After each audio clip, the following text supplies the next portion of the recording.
Hey everyone, I've got a story to share that still gives me chills whenever I think about it. It happened a couple of years ago when I was working the night shift at a convenience store. I was working there for the past 2 years, and night shifts are not preferred by all workers, but it was a great way to get a promotion and obviously a good source of income too for a 21-year-old guy. Now, I'm not one to easily believe in ghosts or anything supernatural, but what I experienced that night really shook me to my core. It was around 2 a.m., and the store was quiet and uncomfortable. I was behind the counter, mindlessly rearranging some snacks when I heard it.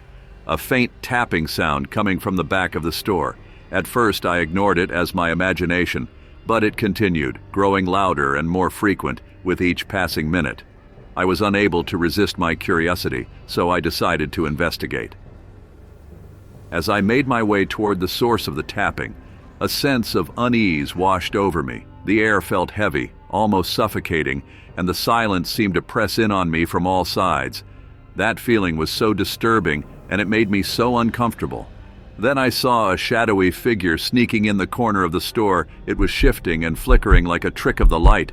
My heart pounded in my chest as I stared at the figure, unable to tear my eyes away from its weird glow. That was something unbelievable. My mind was forming more pictures similar to the figure I saw. It felt like I was surrounded and trapped by it all over. Panic rising, I stumbled backward, my mind racing with fear. But no matter how fast I ran, the figure was always there, lurking just out of sight, its presence a constant reminder of the darkness that spread over the store's walls. The store was never as scary as it felt that night. Desperate for escape, I ducked into a nearby aisle, hoping to lose the figure in the maze of shelves. But as I crouched in the darkness, listening to the sound of my own ragged breaths, I realized the horrifying truth. The figure was not alone. All around me, the shelves seemed to come alive, their contents twisting and contorting into distorted shapes that seemed to mock my every move. I could feel their eyes on me, watching, waiting, as if they were taunting me with their silent laughter. With a rush of adrenaline, I bolted from the aisle, my heart pounding in my chest as I raced toward the safety of the front door. But as I reached for the handle, I froze, my blood turning to ice in my veins, because of fear and constant thought was popping up in my mind that no one is there to help me. In that moment, I knew I was trapped, surrounded on all sides by a darkness that seemed to consume everything in its path. With a final burst of courage, I lunged for the door, throwing it open and stumbling out into the cool night air. As I stood outside, gasping for breath, I couldn't shake the feeling that something was still watching me, lurking just beyond the edge of my vision. And as I looked back at the convenience store, bathed in the soft glow of the streetlights, I knew that I would never be able to forget the horrors that lurked within its walls. It was very unusual, and it made me believe in ghosts and spirits. So that's my story, a true tale of terror that still haunts me to this day. Whether you believe in the supernatural or not, I can tell you one thing for certain.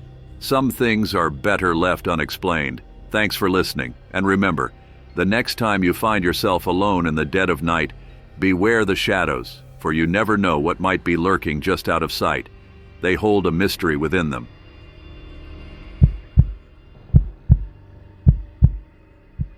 It was another hectic evening in the household. My husband, Tom, was buried in his work, tirelessly building his startup from the ground up, which he started a month ago. With 4 children to take care of, the responsibilities fell heavily on my shoulders. As I glanced at the almost empty pantry, I knew a trip to the convenience store was compulsory. At 10 p.m., my kids were already asking for snacks and groceries, their tummies rumbling loudly. With a tired sigh, I got my purse and keys, knowing I had to head to the store again. I promised to be quick and grab everything they wanted, but I knew it wouldn't be a simple trip. Anyway, I left the house, and to my surprise, my children didn't insist on coming along. The convenience store was just a short drive away, but the streets were very quiet at this hour. There were no cars on the road. Everything was so quiet, the moon was hanging low in the sky. As I parked the car, the fluorescent lights were flickering. I made my way inside. I couldn't ignore the feeling of unease creeping over me. As I browsed the aisles, I noticed a weird guy in the corner. He was staring at me so intensely, it made me feel scared. I tried to ignore it, but I felt like he was watching me the whole time. I tried to divert my attention to get rid of feeling of discomfort, but his presence seemed to linger, following me wherever I went. As I reached for a box of cereal, I felt someone come up behind me. Turning around, I saw the man, his unsettling grin sending chills down my spine. His voice was rough as he tried to talk to me, making my skin crawl. I quickly made an excuse and left, my heart racing, feeling scared even after I walked away from him. I tried to forget about what happened by going to a different aisle, but the man followed me there too. He started acting strangely, mumbling words I couldn't understand, and staring at me with a really scary look. The man wasn't done with me yet. As I exited the store and headed towards my car, I sensed his gaze burning into my back, his presence lingering like a shadow behind me. The sound of his footsteps sent shivers down my spine, each echo a chilling reminder of his pursuit.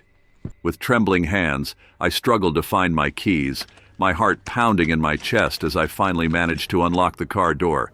I practically dove into the driver's seat, took deep, quick breaths as I drove away fast, wanting to leave the scary feeling behind. I felt relieved to be back home, but when I got out of the car, I got really scared. There was the man standing on my doorstep with a creepy smile.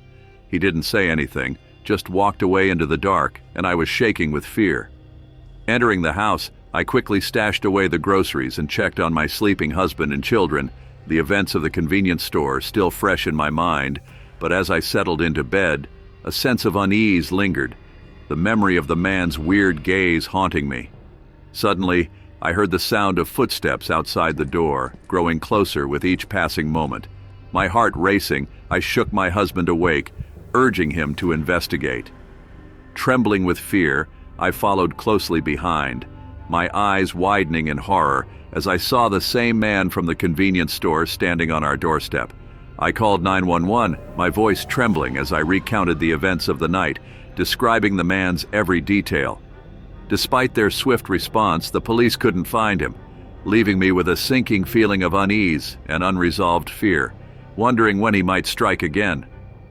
After locking the doors, I hugged my kids, but I still felt uneasy. The creepy encounter at the convenience store had scared me.